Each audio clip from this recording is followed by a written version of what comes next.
Bonjour à tous et bienvenue sur la chaîne Helios Guidance. Je vous propose la guidance annuelle 2025 pour vous les béliers, que ce soit votre signe solaire ascendant ou une autre partie de votre thème.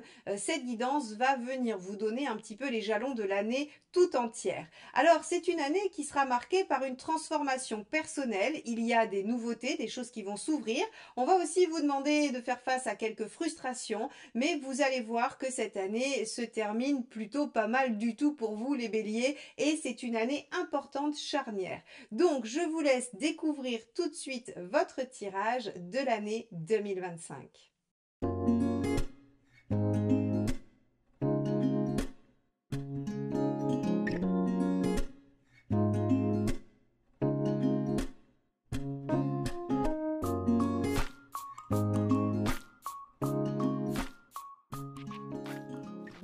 Donc les béliers, nous démarrons avec cette roue astrologique qui va nous donner un peu les tendances des différents domaines de votre année 2025. Alors avec ici en maison 1, la papesse inversée, vous allez avoir envie de passer à l'action. Tiens, que c'est étonnant pour des béliers. Évidemment, l'inaction, la réflexion ne sont pas votre fort, vous aimez plutôt agir, être dans une dynamique de mouvement. Et la papesse inversée peut signifier deux aspects bien différents, soit le passage à l'acte après réflexion, soit le passage à l'acte impulsif qui n'a pas été précédé d'une élaboration et d'une stratégie. Alors, on ira voir un petit peu tout au long de l'année si vous oscillez entre ces deux positions ou s'il y en a une qui se définit très clairement. Quoi qu'il en soit, vous avez envie que cette année 2025 bouge, qu'il y ait du mouvement et que les choses puissent éventuellement se concrétiser ou se mettre en place. Donc cette maison 1 qui nous donne un peu votre état d'esprit nous montre une année 2025 que vous avez envie de voir dynamique et plutôt productive. La maison 2, avec l'impératrice inversée, on voit que concrètement, matériellement, vous pourriez être un peu en difficulté pour matérialiser des choses, soit par manque de réflexion, comme je vous le disais, soit parce que finalement, vous vous rendez compte que il vous manque des aspects, vous avez peut-être besoin de partenaires ou d'autres personnes. Quoi qu'il en soit, ici, avec cette impératrice inversée, vous allez avoir besoin du soutien d'autrui, de partenariat, et vous allez parfois vous sentir un petit peu dépassé concrètement, matériellement dans les événements. Il pourrait y avoir des déstabilisations financières, bien évidemment, puisque la maison 2 va traiter également des finances, mais elle traite de tout ce qui est aussi de l'équilibre très concret de votre vie. Donc ça peut être des problèmes d'organisation, des problèmes d'emploi du temps, des problèmes aussi peut-être de distance, de lieu. Hein. Tout ça, ça peut venir un peu vous entraver dans votre volonté d'action et de concrétisation. La maison 3, elle, va nous parler de vos petits déplacements. Avec un empereur inversé, on pourrait imaginer que c'est une année qui va effectivement bouger, qui va vous amener à vous déplacer, hein, puisque l'empereur inversé, il n'est pas très stable. Il est tout le temps en mouvance, il remet en question. Ça nous parle aussi de vos liens quotidiens avec les gens, hein, de vos connaissances, des clients si vous avez des clients, de vos patients si par exemple vous êtes dans le milieu médical. Et ici, avec un empereur inversé, on va avoir des remaniements, on va avoir des variations. Alors il pourrait y avoir des hauts et des bas dans votre clientèle, il pourrait y avoir des hauts et des bas dans votre façon d'être en lien avec votre entourage. Vous pourriez passer par exemple beaucoup de temps avec des amis sur une période de l'année et puis à d'autres moments ne plus les voir parce que vous êtes préoccupé, occupé par autre chose, peut-être dans vos projets. Donc on va avoir une espèce de variabilité, de mouvement. Donc là pour le coup, c'est assez cohérent avec la papesse inversée qui nous donne une année assez dynamique pour le moment. La maison 4, ici, va vous parler, alors, probablement de votre foyer pour certains, hein, avec une envie de se recentrer sur les choses importantes de la famille. Alors si vous êtes par exemple marié avec des enfants, ça va être le cocon familial. Si vous êtes célibataire, c'est peut-être votre logement, votre lieu de vie, hein, que vous voulez peut-être voir transformer, vous vous recentrez dessus pour remanier des choses, pour remettre en question des choses et changer peut-être pour mieux, hein, pour vous y sentir mieux. Mais on peut aussi avoir avec la maison 4 tout ce qui va être votre fort intérieur, le foyer personnel, son intérieur à soi. Et là, avec le monde inversé, on a l'impression que vous avez envie de vous prioriser, que vous avez envie de revenir à quelque chose qui va davantage vous concerner et qui va être très très prégnant sur qu'est-ce qui est bon pour moi, qu'est-ce que je peux mettre en place pour moi, comment je me ressens, je me remets au milieu de mes préoccupations et au centre de ma vie. Donc, si vous aviez eu une année 2024 où vous étiez beaucoup tourné vers les autres, eh bien 2025 devrait vous ramener à vos préoccupations propres. Alors, on a la maison 5 qui est un peu liée quand on parle de préoccupation propre et de déploiement personnel, puisque c'est celle qui va exprimer le mieux votre personnalité. Il se peut qu'on ait encore une fois des limitations, hein. C'est-à-dire que cette année 2025 que vous avez envie de voir bouger, elle pourrait quand même vous mettre un petit peu à l'épreuve sur la lenteur, sur le manque de réactivité, sur les frustrations. Ça ne veut pas dire que vous réaliserez rien, hein, parce qu'on a quand même une très très belle dominante sur le reste de la roue, donc il y a des choses qui vont arriver. Mais peut-être pas à la rapidité que vous espérez, peut-être pas dans les conditions que vous souhaitez, peut-être pas selon ce que vous avez vraiment mis en œuvre. On a, avec ce diable inversé, la nécessité de se centrer sur l'essentiel. Le côté spirituel du diable inversé, c'est l'ascétisme, hein, c'est-à-dire que c'est l'inverse de la luxure quand il est à l'endroit, évidemment, et on est sur de l'ascétisme, sur le retour aux sources, sur le retour à l'essentiel. Alors bien sûr, on n'est pas dans la jouissance des plaisirs et on n'est pas dans le débordement. Mais peut-être que sur votre déploiement personnel, il est temps de se recentrer sur ce qui est vraiment important pour vous. Et c'est pas complètement en désaccord avec ce 21 ici en maison 4 qui lui vous recentre au milieu de votre vie et vous fait vous poser peut-être les vraies questions. Alors, si on part sur la maison 5, les amours et les enfants, alors au niveau des enfants, vous devriez être un peu frustré, il y a peut-être des choses qui ne vont pas se concrétiser, des enfants qui vont peut-être avoir des difficultés dans leurs études, dans leur émancipation, on se sent un peu contraint, on pourrait aussi se sentir obligé d'être présent pour ses enfants et donc de ne pas être libre de se déployer personnellement, hein. La famille pourrait être une contrainte, en tout cas les enfants. Si par exemple vous tombez enceinte ou que vous accouchez sur l'année 2025, effectivement il va y avoir une petite restriction de liberté puisque vous allez vous réadapter au rythme et aux besoins de votre enfant. Et si ce sont des enfants plus grands, eh bien ils pourraient vous solliciter et vous empêcher de vous déployer personnellement complètement en toute liberté. Et donc d'être dans cette impulsivité d'action et de concrétisation. On avait vu ici hein, qu'au niveau organisationnel, on pouvait avoir des difficultés. Ça peut être en lien avec les enfants et ce diable inversé. Si on le prend au niveau des amours, alors au niveau des amours, deux aspects possibles. On verra avec la maison 7 également qui parle du partenaire. Avec un diable inversé, on n'est pas dans quelque chose de superficiel déjà. Donc ça veut dire qu'il n'y aura pas pléthore de rencontres, il n'y aura pas pléthore de relations, vous n'allez pas être dans la superficialité pour cette année 2025. Peut-être que vous ne l'avez jamais été, mais en tout cas c'est pas propice. Mais par contre ça pourrait être assez pauvre, c'est-à-dire que les chances de rencontre ne sont pas inexistantes, encore une fois on a la justice ici, mais disons que il y aura des morceaux choisis. Hein. C'est pas j'ai un panel tout entier et puis au milieu de ça je vais pouvoir naviguer. C'est plutôt en fait finalement quelque chose d'assez simple, d'assez pur qui va se résoudre à l'essentiel encore une fois, hein, puisque c'est le principe même de cette carte.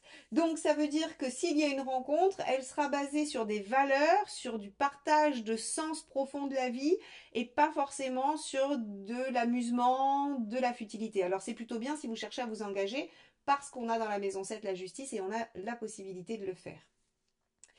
Dans la maison 6, le pape inversé, il est intéressant parce que au niveau de la santé, par exemple, vous pourriez vous libérer de quelque chose. Vous pourriez vous émanciper, vous pourriez ne plus avoir besoin de soutien, de soins ou de choses comme ça. Donc ça veut dire que si vous espérez une guérison ou une amélioration de votre état de santé général, c'est plutôt bon signe avec le pape inversé parce qu'en fait, on sort en fait de tout ce qui va être parcours médical, parcours de soins, parcours suivi par un spécialiste.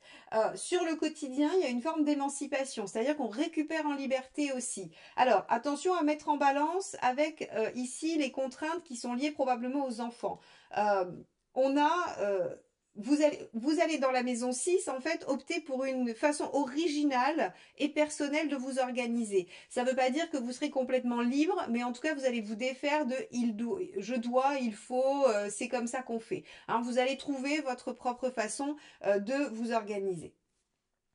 La maison 7, justice, hein, ici, nous indique qu'on peut avoir toute forme d'officialisation, toute forme d'organisation en lien avec le partenaire. Alors déjà amoureux, d'accord, ça peut être un mariage, un pacte, une vie commune, un engagement dans un projet, une signature de quelque chose qui fait que vous vous engagez ensemble et qu'il y a un remaniement de votre organisation.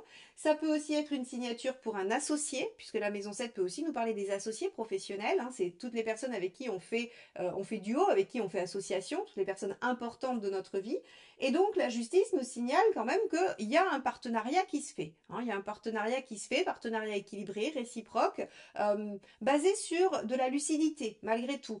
Donc on a quelque chose entre le diable inversé et la justice, on a quelque chose d'une association raisonnable. Donc ça peut aussi être un couple, par exemple, qui est ensemble depuis 15 ans et qui se dit, bon, quand même, maintenant, il serait peut-être temps de se protéger l'un l'autre légalement et donc de se paxer ou de se marier. Ça pourrait être ce type de décision-là, par exemple.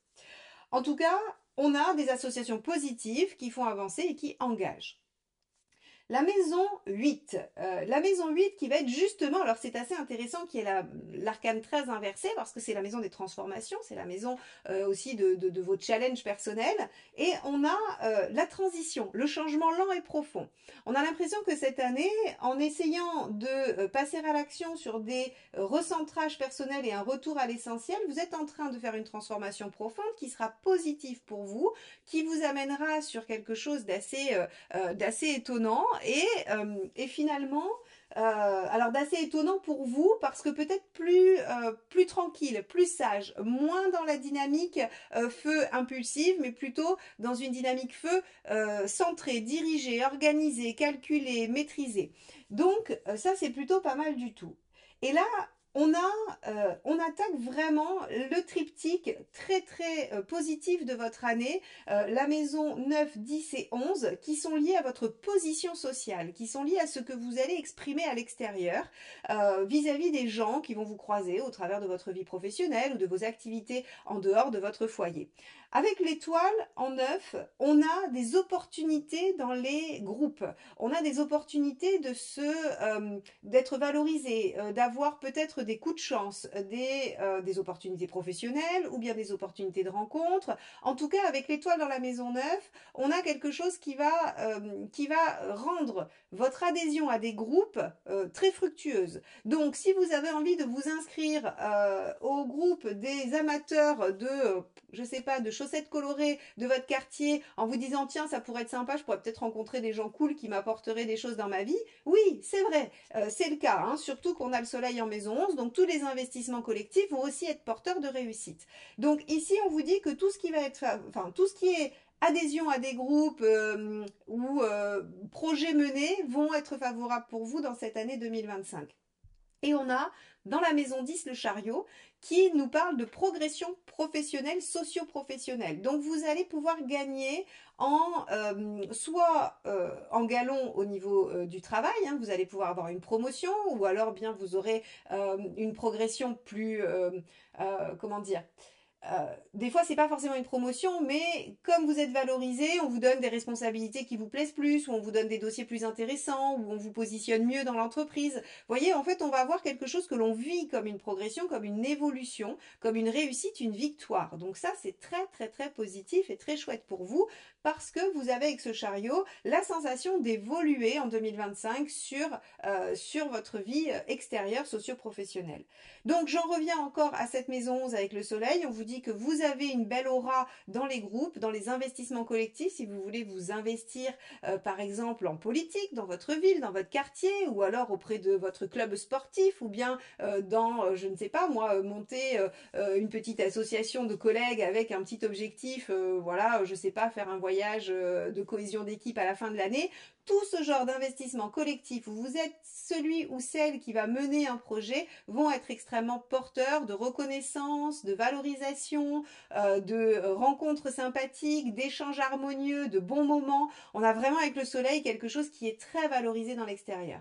Alors, avant d'arriver à la maison 12, on a quelque chose qui nous montre en fait une année qui va alors soit se diviser en deux, soit osciller entre deux pôles. Un recentrage sur vous et vos besoins qui va vous permettre finalement d'être beaucoup plus à l'équilibre à l'extérieur et beaucoup plus reconnu et aimé et valorisé pour ce que vous êtes en train de développer. C'est une transformation profonde, je pense que c'est une année charnière pour vous les béliers. Alors, la lune en maison 12, qu'est-ce qu'elle va nous dire? C'est qu'il va y avoir une recherche, une introspection personnelle qui va se mettre en place, qui pourra parfois venir susciter quelques peurs, quelques angoisses. Il pourrait y avoir des remontées de choses karmiques ou bien de schémas répétitifs ou de croyances limitantes. C'est plutôt légitime et logique au vu de la roue que vous avez, puisqu'on a une transformation. Dans toute transformation, il y a une résistance inconsciente qui se fait, puisque votre structure s'est construite ainsi, vous essayez de la modifier, elle résiste. Et comment elle va résister? En vous envoyant tout un tas de peurs ou d'angoisses qui vont essayer de vous obliger à rester dans la situation actuelle et à ne pas subir le changement, puisque l'inconscient ne supporte pas le changement. La Lune préfère rester telle qu'elle est et ne veut pas accepter la nouveauté. Donc en fait ici, vous voyez bien que sur cette roue astrologique de l'année 2025, on a un fort potentiel de réussite extérieure avec une transformation intérieure qui va vous amener à plus d'équilibre. Mais ça va venir toucher quelques peurs, donc on va aller voir comment ça va se décliner tout au long de l'année pour vous, mes chers béliers. Alors, on va passer donc au mois par mois. Je vais enlever ma roue astrologique et on va regarder donc les 6 premiers mois de l'année pour lesquels j'ai tiré comme carte le chariot. Hein. Donc le chariot nous dit, c'est la même que celle qu'on avait dans la maison 10, hein, donc la progression, le fait d'avancer, le fait de dépasser les obstacles, d'être victorieux, d'obtenir des réussites. Donc ça c'est très bien. Hein, donc sur ces 6 premiers mois de l'année, ils seront marqués par une évolution probablement extrêmement favorable de votre situation globale. Alors on va regarder donc en janvier ce qu'on a. On a un cavalier de coupe avec... Alors attendez, hop, je vais la mettre ici, voilà. Elle nous fera notre dominante. Donc, on a un cavalier de coupe avec un as de bâton et un 6 de denier. Donc, en janvier, vous allez être porté par des envies. Hein. Rappelez-vous cette papesse inversée qui vous porte à l'action, à mettre des choses en place. Et bien ici, le cavalier de coupe, c'est des choses qui vous tiennent à cœur. Vous avez envie de vous mettre en mouvement. Vous avez envie de dire aux gens que vous aimez, que vous les aimez. Vous avez envie de vous engager avec eux. Vous avez envie de lancer des projets qui vont vous épanouir. On est vraiment dans cette dynamique-là et vous en avez l'énergie avec l'as de bâton. L'as de bâton, lui, vous conseille effectivement d'être dans cette dynamique impulsive et de dire « Ok, allez, on se lance. On se lance et on verra bien ce que ça donne. » Oui, on verra bien ce que ça donne parce qu'ici, notre fameux 6 d'épée, lui, il nous dit que c'est une transition. On démarre quelque chose, on est en train de mettre en œuvre de la nouveauté. Oui, de la nouveauté qui nous tient à cœur dans une nouvelle action et qui va mettre peut-être un petit peu de temps pour se déployer. Rappelez-vous, on va avoir des contingences pratico-pratiques qui vont nous freiner. Donc, on est bien dans cet esprit-là. En début d'année, beaucoup d'enthousiasme, beaucoup d'envie, mais peut-être l'obligation d'être un peu patient. Mois de février, on va avoir un 3 de bâton, on va avoir un 2 de bâton et la force, l'arcane majeure, la force. Alors le 3 de bâton, lui, nous dit que vous avez envie de vous... Alors, soit de vous déplacer, très concrètement, vous pouvez faire un voyage en février. Le 3 de bâton, c'est le déplacement. Ça peut être un déménagement, ça peut être une mutation. On peut avoir ça de façon extrêmement concrète. De façon un peu plus psychologique, le 3 de bâton, c'est la projection dans l'avenir. C'est le fait de se visualiser ailleurs que là où on est. C'est-à-dire de se dire, ok, aujourd'hui j'en suis là, où est-ce que je veux en être dans 6 mois, 10 ans, 20 ans? Ça, c'est vous qui définissez l'objectif du temps, mais en tout cas, c'est cette projection. Et cette projection, elle vous amène à faire quoi? 2 de bâton, à faire des choix. Mais des choix de vie, c'est-à-dire que là, encore une fois, le lien avec le déplacement, le déménagement ou les vacances, c'est que vous devez faire un choix qui implique tous les domaines de votre vie. Si vous décidez de déménager dans une autre région que la vôtre, eh bien, il faudra déplacer votre vie professionnelle, il faudra quitter vos amis, quitter votre logement. Donc, en fait, si vous voulez, ça va impacter tous les domaines de votre vie. Qu'est-ce que ça vous apporte avec la force? En fait, ça vous permet de vous rééquilibrer. Encore une fois, on regarde la roue astrologique que j'ai fait juste avant, il y a un recentrage sur vous et sur vos énergies pour trouver un meilleur équilibre et afin de rayonner sur l'extérieur. Eh bien, vous vous projetez dans l'avenir pour faire des choix qui vous permettent d'être à l'équilibre. Donc en février, vous remaniez peut-être ce que vous avez démarré en janvier ou bien vous persévérez dans ces choix et vous vous positionnez plus clairement. En mars, on a un 2 de pentacle, un 3 de bâton encore, hein, qui est le même ici, et un 2 de denier. Donc, effectivement, vous allez voir que vous avez un début d'année qui va qui va avoir du mal à se mettre en œuvre au niveau des actions. Hein. On a beaucoup d'enthousiasme sur janvier et on voit que février, il faut prendre des décisions, il faut se positionner. Et là, en mars, 2 de pentacle, 2 fois, hein, 2 énergies identiques avec un 3 de bâton qui revient sur février. Ça veut dire que l'énergie de février va se poursuivre sur mars avec encore de la réflexion, peut-être des procédures par rapport au choix. Admettons, vous voulez déménager, il y a une demande de mutation, tout ça, ça demande effectivement une initiative de faire la demande et l'attente du résultat. Donc on a, c'est un exemple, hein, tous les béliers ne vont pas demander de mutation, mais en tout cas, on a ici quelque chose sur février-mars qui glisse avec des énergies qui vont probablement en fait vous freiner un peu et venir marquer ce qu'on a vu au début de la roue avant cette fameuse réussite. Avril, 3 de coupe, 4 de bâton et l'ermite. Alors, en avril, avec un 3 de coupe, vous devriez pouvoir fêter des choses. Vous devriez pouvoir être satisfait, être joyeux par rapport à des relations. Alors, ça pourrait être une rencontre, évidemment. Rencontre 4 de bâton. Alors, une rencontre prometteuse au niveau de l'engagement, hein, mais qui peut mettre du temps à se déployer. Ou bien, si vous êtes déjà en relation, on peut avoir la joie de célébrer un engagement durable. Donc, vous voyez, quand je vous disais qu'il y avait la justice avec la possibilité de s'engager, on voit que c'est sur le mois d'avril que ça ressort. Hein, soit cette rencontre pleine de potentiel, soit la relation qui se déploie dans cette direction. Sur les autres plans que le plan sentimental, cette carte signifie que vous allez passer de bons moments, que vous allez profiter de la vie et que, en fait, finalement, vous n'avez pas trop le choix puisque vous êtes encore en train d'attendre. Hein. L'ermite, c'est la patience, c'est l'attente, les choses ne sont pas en mouvement. Et le 3 de coupe et le 4 de bâton, c'est je profite de l'instant présent, je vois mes amis, je vois les gens que j'aime, je passe des bons moments et je ne me soucie pas de l'avenir. Donc, vous voyez, on a de toute façon un mois d'avril qui, en plus, est le mois de votre anniversaire, hein, globalement, pour la plupart d'entre vous, eh bien, qui va être assez positif, assez sympathique, hein, et qui va refléter ces moments de joie et de partage, où finalement, vous avez accepté l'idée d'attendre. Bon, mais on a le 9 de denier, le 3 d'épée et le page d'épée. Alors, là, entre le 9 de pentacle et le page d'épée, on va avoir des informations qui vont arriver. Ça veut dire que vous allez avoir des nouvelles, on va vous informer de choses. Donc, si vous aviez initié des demandes et que vous étiez dans l'attente sur les 3 derniers mois, sur le mois de mai, on vous répond. On vous répond, mais ça ne vous convient pas vraiment. Rappelez-vous, on avait de la frustration. Je vous ai dit, les choses ne vont pas se passer tout à fait comme vous les aviez prévues. Alors, pas d'inquiétude, parce que même si c'est pas comme vous les aviez prévu, a priori, c'est quand même extrêmement positif. Mais là, sur le mois de mai, il y a la déception. Il y a la déception de se dire, mince, c'était pas ce que je voulais, c'était pas ce que j'attendais. Si on garde cette idée de la mutation, eh bien, vous ne serez pas muté là où vous avez demandé. Vous serez muté sur votre deuxième choix, par exemple. Et donc, en fait, on va avoir le 3 d'épée, mince, face à la réalité, eh bien, il y a de la déception quant aux nouvelles qu'on apprend. Alors, si c'est sur le relationnel, on pourrait apprendre des choses que l'on ne savait pas sur l'autre, mais pour moi, en fait, si vous voulez, ça fait plus un effet de ah ok, je ne savais pas et ça va vous demander un moment d'intégration, mais il n'y a pas de conséquences dramatiques et catastrophiques. Hein. On n'a rien vu dans la roue astrologique qui pouvait signifier qu'il y avait quelque chose de catastrophique dans une relation. Par contre, effectivement, on peut découvrir, comprendre, mieux connaître quelqu'un et se rendre compte de la réalité. Hein. Si c'était une rencontre juste avant, bah, on apprend à connaître la personne et on découvre des choses. Par exemple, peut-être qu'on pensait que cette personne était de telle façon et en fait, bah, pas tout à fait. Donc voilà, il peut y avoir quelques petites déceptions, mais encore une fois, rien d'exceptionnel. Sur le mois de juin, on a du 4 de coupe, du 3 de pentacle et du 5 de bâton. Alors, au mois de juin, les choses du coup, bah, cette déception, elle vous a un peu miné finalement.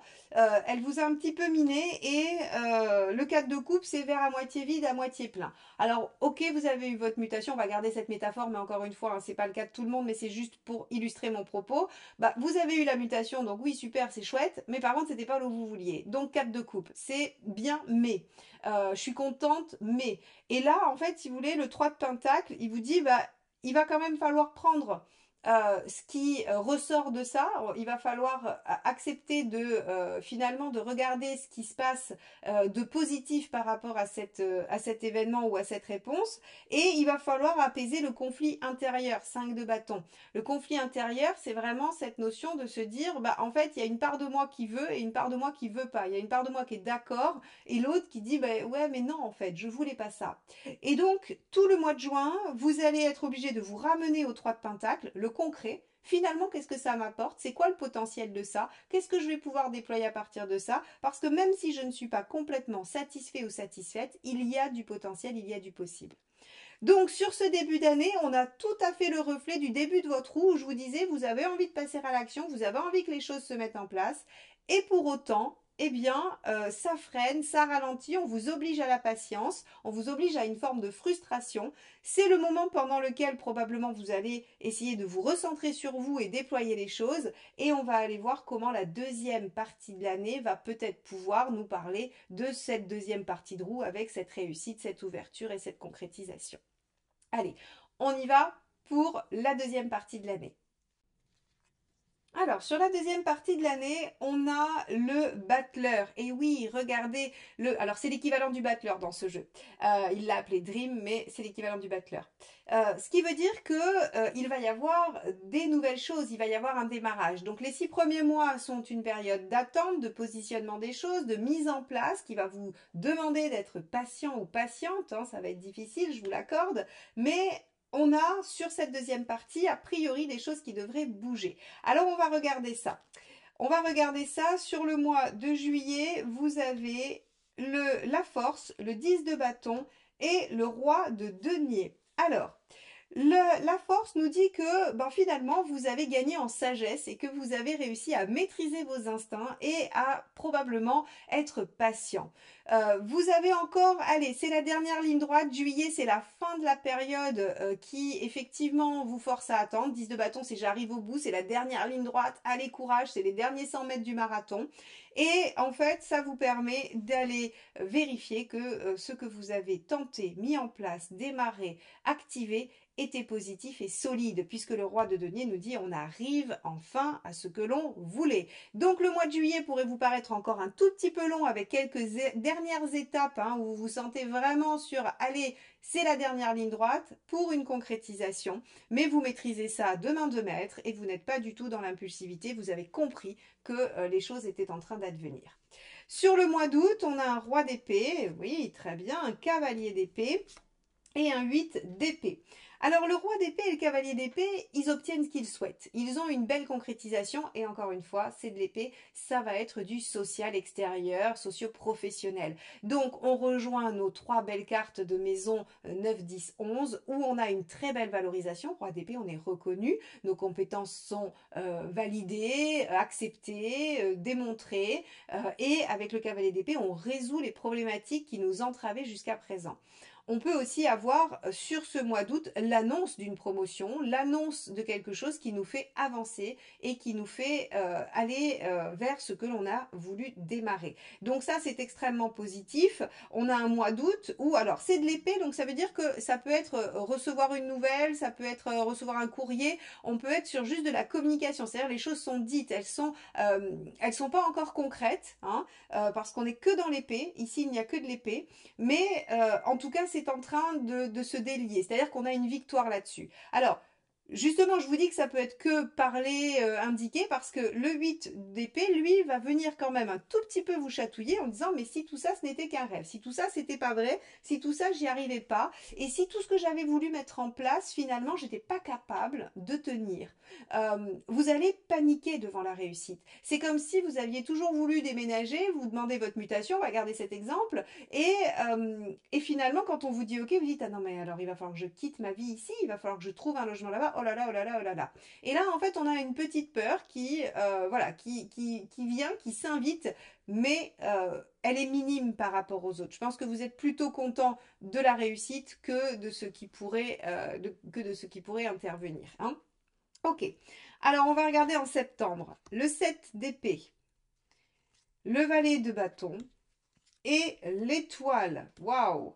Alors, le 7 d'épée, vous évaluez encore, il y a beaucoup de choses à penser, il y a beaucoup de choses à voir. Vous faites encore, vous n'avez pas annoncé à tout le monde les choses, hein, vous n'avez pas dit le résultat, parce qu'en fait, je pense qu'il y a toujours votre 8 d'épée qui dit, et si ça s'écroulait, et si on me le validait pas, et si je signais pas, et si ça, si par exemple, si c'est relationnel, hein, si on a eu une proposition en mariage sur les 6 premiers mois, bah, on n'a pas encore fait les invitations parce qu'on a peur que la relation tienne pas, que la personne se désengage, hein, ça pourrait être ça. Sur le plan professionnel, on a peur que finalement les promesses s'effondrent, que les circonstances extérieures changent la donne.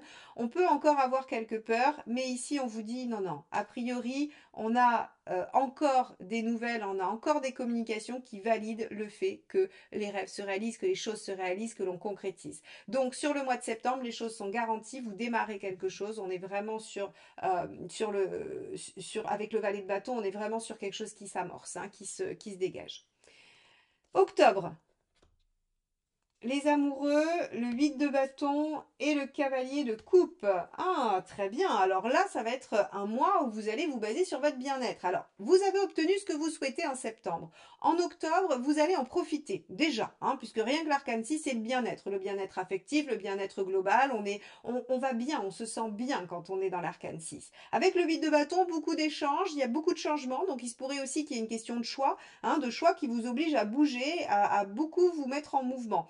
Vous avez obtenu une validation sur septembre, peut-être que les choses bougent vraiment, se manifestent, se concrétisent en octobre, et vous êtes heureux de ça. Hein. Il y a aucun doute entre, voilà, le 8 de bâton, ça fait beaucoup de changements, beaucoup de mouvements, beaucoup de communication. Il peut y avoir une annonce, ce que vous n'osiez pas dire avant avec votre 7 d'épée, vous pouvez le dire en octobre. Mais en tout cas, il y a beaucoup de plaisir, beaucoup de joie, beaucoup de partage et beaucoup de bons moments. Donc, ce mois d'octobre devrait être assez plaisant pour vous, hein, parce qu'il vous permet de renouer avec vos énergies dynamiques, positives, impulsives, un peu. Le 8 de bâton, c'est vraiment une énergie feu. Donc, on a quelque chose de super chouette pour vous sur ce mois d'octobre.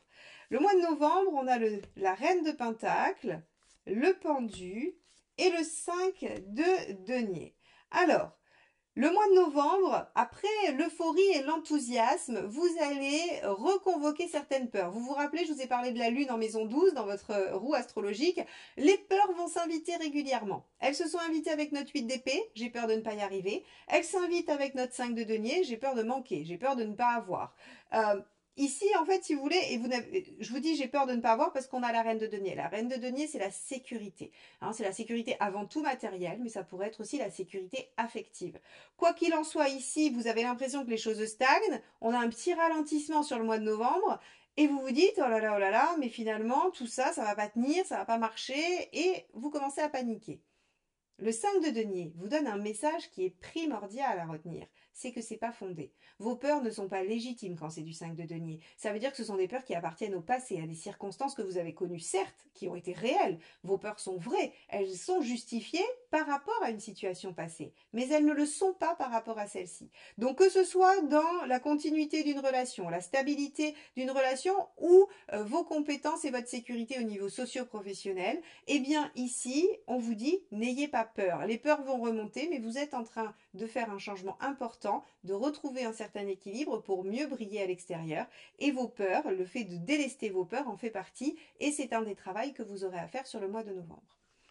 Alors on va aller voir le mois de décembre. Oui, 5 de coupe, roi d'épée, et le mât, waouh, quel magnifique dernier mois de l'année, mes béliers, c'est génial. 5 de coupe, je me demande si je vais avoir le courage d'abandonner ce qui doit être laissé derrière moi. Roi d'épée, je tranche avec lucidité, je suis capable de prendre des décisions et d'aller vers ma réalisation. Et le mât, j'abandonne tout ce qui ne m'est plus nécessaire pour me lancer dans cette nouvelle aventure pleinement, en confiance de mes capacités à m'adapter à ce qui se présentera. Je crois qu'il n'y a pas beaucoup mieux comme fin d'année que celle-ci. On est vraiment sur toute une année où, vous voyez, on a un résumé de votre roue astrologique qui est assez phénoménal, c'est-à-dire que vous allez être dans une dynamique d'abandon de certains schémas qui vont par moments venir se réactiver parce qu'on va vous obliger à attendre, on va vous mettre dans le doute, on va vous poser peut-être des ultimatums avec des choix à faire, mais on arrive à dépasser ça. Donc 2025 est réellement une année charnière pour vous, mes chers béliers, qui va vous permettre de vous débarrasser de choses qui ne sont plus nécessaires dans ce nouveau départ ici avec le battleur et le mât. Hein. Le battleur et le mât en doublon, si vous voulez, ce sont deux cartes qui sont vraiment, vraiment très, très intéressantes parce qu'elles vous permettent de repartir sur vraiment une nouvelle page de vie où vous allez agir différemment. On n'est pas sur quelque chose qui se répète. Là, vous avez compris les choses, délesté certaines choses et vous allez être en capacité de créer du neuf. Donc ça, c'est vraiment une excellente nouvelle. Voilà pour vous pour cette année 2025. Alors comme je vous le disais en introduction, n'oubliez pas de vous abonner à la chaîne si vous voulez retrouver les guidances mensuelles. Après, tous les mois, on ira décortiquer chaque période plus précisément selon le principe professionnel, relationnel, matériel, avec les conseils. Donc abonnez-vous à la chaîne et activez la clochette pour être notifié de la sortie de ces vidéos mensuelles. Il y aura aussi les vidéos sentimentales, hein, donc avec un focus plus précis sur vos relations. Donc n'hésitez pas vraiment et c'est aussi comme ça que vous faites grandir la chaîne. Donc merci infiniment et je vous souhaite encore une excellente année 2025. À bientôt pour d'autres guidances. Bye bye.